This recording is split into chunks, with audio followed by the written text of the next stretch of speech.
What makes an excellent leader? And are they really that scarce? And what do they do to merit such exceptional compensation? Welcome to the Excellent Executive Coaching Podcast. Your host is one of the world's leading experts on international leadership.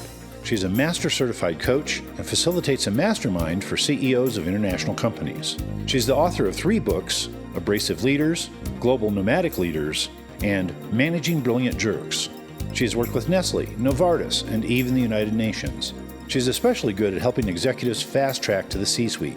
Welcome, Dr. Katrina Burrus. Welcome to the Excellent Executive Coaching Podcast. I'm your host, Dr. Katrina Burrus, and today we have also a special guest called David Neagle. David, welcome. Oh, it's a pleasure to be here. Thanks for having me. It's a real honor to speak with you.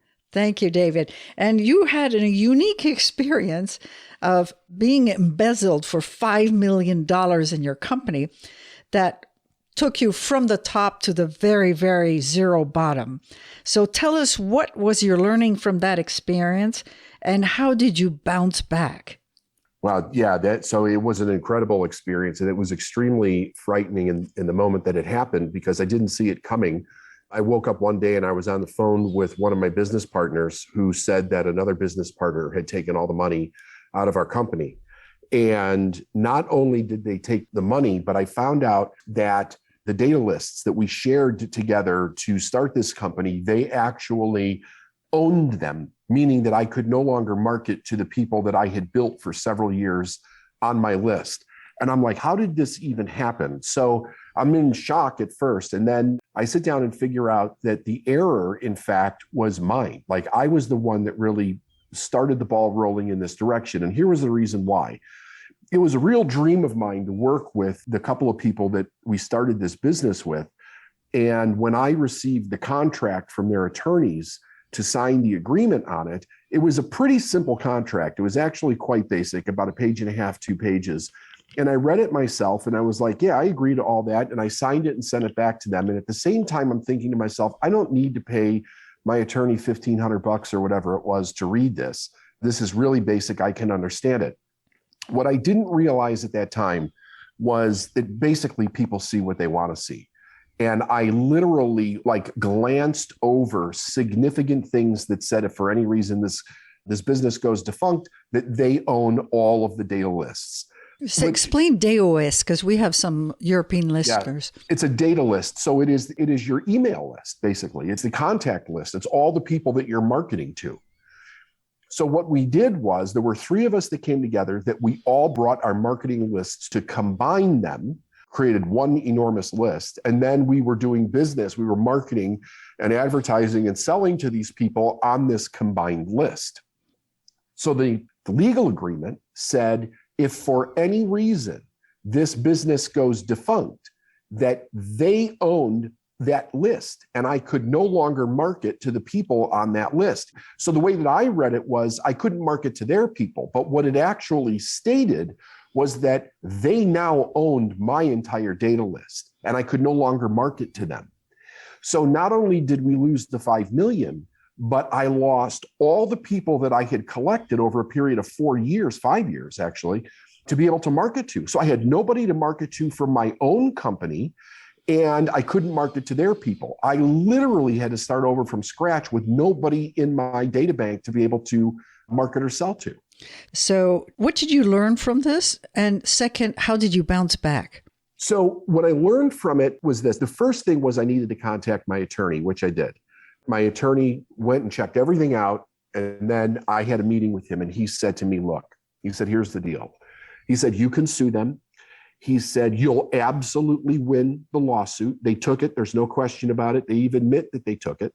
He said, it'll take 2 years in order to get a judgment on this. He said, it'll cost you about $250,000 to do it. And you won't get a dime back and you won't get your list back. That's an honest attorney. Yeah. And he said, look, he said, David, you built this from scratch. You already know how to do it. He's like, yeah, it's terrible that they took the list. He said, but you could either get consumed by trying to make these people wrong and getting a judgment in your favor, which will do nothing for you, or you could go back out there immediately and start rebuilding the company. Now, when he first told me this, I was just angry. I mean, I was so angry for about a week, but then I stepped back And I'm like, okay, I need to accept responsibility for my part. What didn't I do? And the number one thing I didn't do was have an attorney, my personal attorney, my business attorney, look at this contract and point out to me the potential flaws or danger points in the contract because I wanted to save a few bucks. So I was like, okay, I'm never making that mistake again, right? I mean, here is a mistake that would have cost me about $1,200 to have him do this on my side, and it cost me $5 million plus. So I took his advice and I'm like, okay, I understand that I should not cut corners like this anywhere. And I went back out and I rebuilt the business. And actually, he was so right. Because I knew how to do everything, I actually turned the entire thing around and had everything back in 12 months. Wow. Okay. So you also are an expert of a mindset. So tell us a little bit about how changing your mindset has changed a little bit your life and how do you do that? Well, changing my mindset changed everything. And the funny thing about it is that I didn't actually know that I was doing it. And I didn't even know what a mindset was when I did do it. My first mentor told me, he said, you're an unconscious competent, meaning you made significant changes that made real world and life differences, but you didn't realize what you changed, how it would have an impact, or what else would need to be changed when life itself or business changes, which was that was a wake-up call also. But what I did was I quit high school at 17 years old. I grew up in a broken home, grew up on the streets of Chicago. I got married very young, had 2 children right away before I had the ability to live up to that responsibility. And as that responsibility started getting bigger and bigger, I was shrinking under the weight of it and didn't know how to change it. I made some really bad decisions as far as not going to school to have an education to increase my skill set in the workforce. So I was driving a forklift because that was the only thing I was basically qualified to do, drive a forklift and drive a truck. And I was working 6.5 days a week. I was absolutely exhausted. Our bills were increasing and our income was not. So we ended up, like, one morning we woke up and our car was repossessed, and then we had to file bankruptcy, and then we had to leave our apartment in the middle of the night because we couldn't afford when the rent went up. We had to move 60 miles away into a neighborhood that was much less than desirable to be able to afford to live. And I'm coming home every day and I'm just humiliated by this. And I'm thinking to myself, how did I get myself into this situation? So I started thinking about, all right, how do I get out of this? I realized I screwed up. I made bad decisions. Now I need to turn this around. How do I turn it around? Nobody had any advice that made any sense. All they said to me when I would go to people for advice is, you shouldn't have quit high school. I'm like, yeah, I get that. But what do I do now? And they're like, work really hard and that type of thing. But it didn't change the situation. So for 2 years, I am trying to find a way to change the situation, and it's just progressively getting worse. And then one night, I was in the back of a trailer loading food. It was a horrible day. And I broke down and I started crying. And I'm like, God, what? Like, show me something. Show me some way to get out of this situation. And a voice in my head said, David, change your attitude.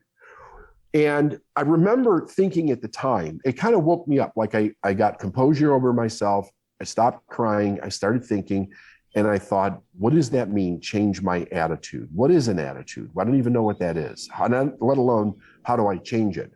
But what I did was I started thinking about, okay, who do I know has a better attitude than me? And I started to look at the gentleman that owned the company that I was working for. And I said, what's the difference between what I think his attitude is and my attitude? And I came up with 3 things, actually relatively quick. 1, he must have loved what he did, because he started the company in his garage and he built it to the largest food importer in the United States. And I didn't love what I did. I hated it. So I thought, that's the first thing I'm going to change. I'm going to start showing up to work, acting like I love what I do. Number 2, he must have done a really good job at it, because again, he built it from his garage to the largest food importer in the United States. And I had just been reprimanded twice because my work was subpar at best. And I thought, I don't even really know what my best is. Nobody in my life has ever helped me discover what is the best that I can do at something. And I thought, that's what I'm going to change next. I am going to really see if I can pull out my very best in everything that I do, because I was really working to go home because I was so miserable and tired. So I'm like, okay, I am seriously going to work at giving things my best. And then the third thing was something that really kind of caught me off guard. My whole life, I grew up with the idea that successful people were not kind people and that they were jerks and crooks and they didn't care about the little guy and that kind of an environment. And I remember noticing that when the owner of our company would walk through our warehouse with people from other organizations, and the reason that they were there was because of the way he automated our warehouse. It was cutting edge back in the early 90s. He would never walk past an employee, right? Basically, the people that work at the bottom of the company. He would never walk past somebody without saying, hello, how are you? How's your family? Is there anything I can do for you? Is everything okay? Wouldn't spend a lot of time, but he would acknowledge everybody. And I remember thinking, this is nothing like I've heard successful people talked about. This guy's completely different. So it caused me to wonder, did the things that I grew up hearing about success, were they actually true? It really created a doubt in my mind as to the beliefs that I was raised with. So I made these 3 changes and I thought, I'm going to stick with these for a year and see what happens before I try anything else, and just stick with this and give it my best. In 30 days, my income tripled. And I was so blown away that this happened, and it happened in 30 days when I had been stuck for years, that I was wondering what happened. Everybody around me was telling me that I got lucky and not to screw this up like I screwed everything else up. But I knew that there was something more to it. So this set me on a journey for 7.5 years of actually studying to try to find out what I had done. How did I change? And how can I understand it enough so that I could continue to change to live the life of my dreams? Which people laughed at me constantly, like, you're crazy. I learned really quick to stop sharing those things with certain people in my life. But I began to read everything I could get my hands on. And then eventually I went to seminars and I found mentors. And as I started to incorporate learning learning about me, mostly, that's what I was learning about, my life just exploded. I went to the top of the company that I was working for. I went from driving a truck to the top of the company within 7 years. And then from that point on, I decided that I was going to start my own business. So what did you learn about you that made the biggest difference? Well, a couple things. Number one, I learned that I had the ability to actually change. I learned that I had the ability to learn.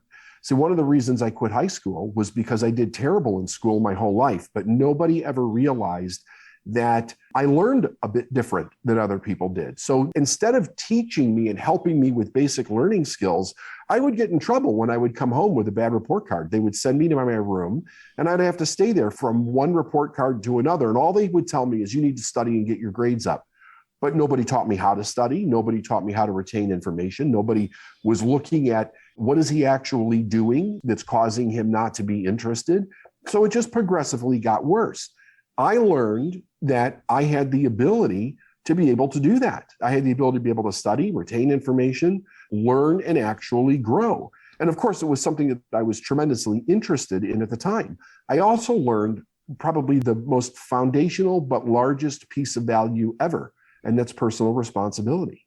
Up till that point in my life, I didn't know what it meant to take personal responsibility for anything in my life, nor did I ever see it demonstrated in my family. So I learned how to do that. And because I took responsibility, I identified some things to start changing. I followed through on those every single day. That is what caused me to have this enormous change. And then I just built on it from that point forward. You're an entrepreneur as well, and you've done very well. So you obviously take risks. So from taking responsibility, changing what you need to change to make a difference, what was the next step of taking a bigger risk, let's say? Well, the biggest and scariest risk that I ever took was walking away from the company that I had worked for 7 years to start my own business. And there were several reasons. Number one, because you know your own shortcomings in life. I realized very early on that if I was going to step out and start my own company, that I had to make sure that I was bringing in an income in for my family. And yet I knew nothing about the industry that I was going into other than being a student in that industry. So I had to learn everything from the ground up as I went. But I was so certain in my body and mind that this was the direction and the purpose of my life. It took me a year to get over the fear of actually going, just step out and do this, and the way will be shown. But you have to step out and do it. Nothing's going to happen unless you make a decision to do it. Like I said, it took me a year to make that decision. And then when I did it, I dedicated myself every day to doing the necessary building blocks of that business to begin to grow it. And that was 23 years ago. And except for that embezzlement, the business has always grown forward, never backward in 23 years. Wow. Okay. So what would you give our listeners like advice, what they need to do, and what you think is the biggest determining factor for a person to succeed or fail? The biggest determining factor for a person to succeed is to actually have a desire for the thing that they want. And what I mean by that is there's a big difference between wishing for something to be different or wanting something to be different. You have to have a burning desire to get results. And the thing that I see, because I help people build businesses and I own multiple companies myself, the biggest thing that I see with people is that they love the idea of the dream of where they could go, but they don't actually like to do the work that's required to get there. And the problem is that they don't love the basic principles of the different things that are required in a business that need to be done very well in order to create the company that they want. All they see is the dream. And the other thing is they're possibly in love with their product or service that they're building the business around. But if a person doesn't love business in and of itself, they have a big problem on their hands. Either they need to learn to love it, or they need to bring somebody else in, like at the CEO level, that can run their business while they do the thing that they love. But in order for them to take those risks, because they are risks, and you have to be willing to fail in business. As a matter of fact, you fail your way all the way to success because you make mistakes, you learn from those mistakes, you do it better next time, and that is how we actually grow. One of the biggest problems is that most people are raised with the idea that it's not okay to make mistakes. And they have shame around it, guilt around it. They're afraid of what other people think about them if they make mistakes. But people that are really making it happen in the world, mistakes are like water off a duck's back. It doesn't bother them. They know that it's absolutely required for us to make mistakes in order to learn, and they embrace them. I mean, I've even heard entrepreneurs say, I want to make mistakes as big and as fast as possible so I could learn the right thing to do so I can achieve the goal that I want to achieve. And that's actually a fantastic mindset because they don't judge themselves when they make a mistake. They basically see everything as a test. It's either going to get the result that they want or it's going to get the result that they don't. And when they see a result that's showing up of not getting what they want, they say, okay, what about this didn't work? They then learn it or bring in an expert to teach them or bring in an expert to change it. And then they do something different until they actually start winning in that direction. But here's what I've never seen. I've never seen anybody really succeed if they didn't have a burning desire to do that. That absolutely is the core piece of information that a person needs to get there. In other words, are you willing to sacrifice whatever is required to sacrifice in order to build that dream that you want? And if you're not willing to do that, then stepping into being a business owner or an entrepreneur is probably not the right thing at that time of your life. Wow. Okay. So the final advice that you would give people that are thinking about starting their own business, of course, is the passion. What happens if a person is not sure of what their passion is? Yeah, great question. So the first thing that I do when I start with people is I ask them, what do they want? I think a person needs to get very clear on what they want, and they need to get clear on why they want it. Now, that may sound cliche. We've heard that for years, but the thing is that it's absolutely true. Because the last thing that anybody who's going to start in business needs to happen is they start and then they get confused. Because if they get confused, they won't know what to focus on. They won't know what to do. They won't know how to fix it. And they'll inevitably work on the wrong thing and they'll lose their business. I mean, there's a reason why business failure is extraordinarily high. It's not that it can't be done. It's that people don't know what to do and when to do it. But clarity is a great thing. So get clarity on what you want. What is your end desire in life? And then number two, Get really clear on the part of the business that you absolutely love. I mean, the part where you wake up every day where nobody has to force you to do it, or you don't have to force yourself to do it, because that's going to determine something very important: where you need to work in your business and who you need to hire to help you. You know, we see people in their business all the time doing things that they hate. And because they're doing things that they hate, they're not doing them well. But they get so locked into the control aspect of they can't do anything about it because they're just barely making the money come in, that they don't realize that the way out of that is to hire somebody who's really great at that part of the business, pay them well, and then allow your business to expand. So here's I want everybody to really hear this clearly. If you love your product and service, but you don't actually like the entity of doing business, that's okay. You can still have a business. You just need to find somebody who does love that and put them in charge of helping you expand the business from that direction. If you do love it, that's great. Get in there and realize where you're weak, and then hire the best people that you can to help you advance forward. The worst thing you can do is to understand the things that you love and that you're good at, and then you try to get better at everything else that you're not good at. That's not how business works. You want to bring seasoned, smart, intelligent people into the business that are fantastic at those different areas, and put them to work, and then you grow unbelievably rapidly when you do that. Great advice. We're coming to the end of our podcast. Where can people get a hold of you?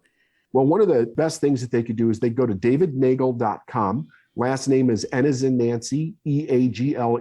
I'm sure you'll provide a link. Yes. And I have a podcast, the Successful Mind Podcast. It's on all podcast channels. If you want to see what I'm all about, go check out the podcast and you'll learn very quick. It's all there. Thank you so very much, David. Thank you. My pleasure. Thanks for having me. Bye-bye. We would love to know what you thought of this podcast. Write us an email at drkatrina with a K at excellentexecutivecoaching.com. We would love to hear what you liked and what we could improve. This podcast has been sponsored by excellentexecutivecoaching.com. Thank you for listening to the Excellent Executive Coaching Podcast. You can subscribe to all future podcasts at excellentexecutivecoaching.com. Join us each Wednesday to learn more about the latest trends in leadership techniques and bring your coaching to the next level. To learn more about Dr. Burrus' CEO Mastermind, use the contact form at excellentexecutivecoaching.com.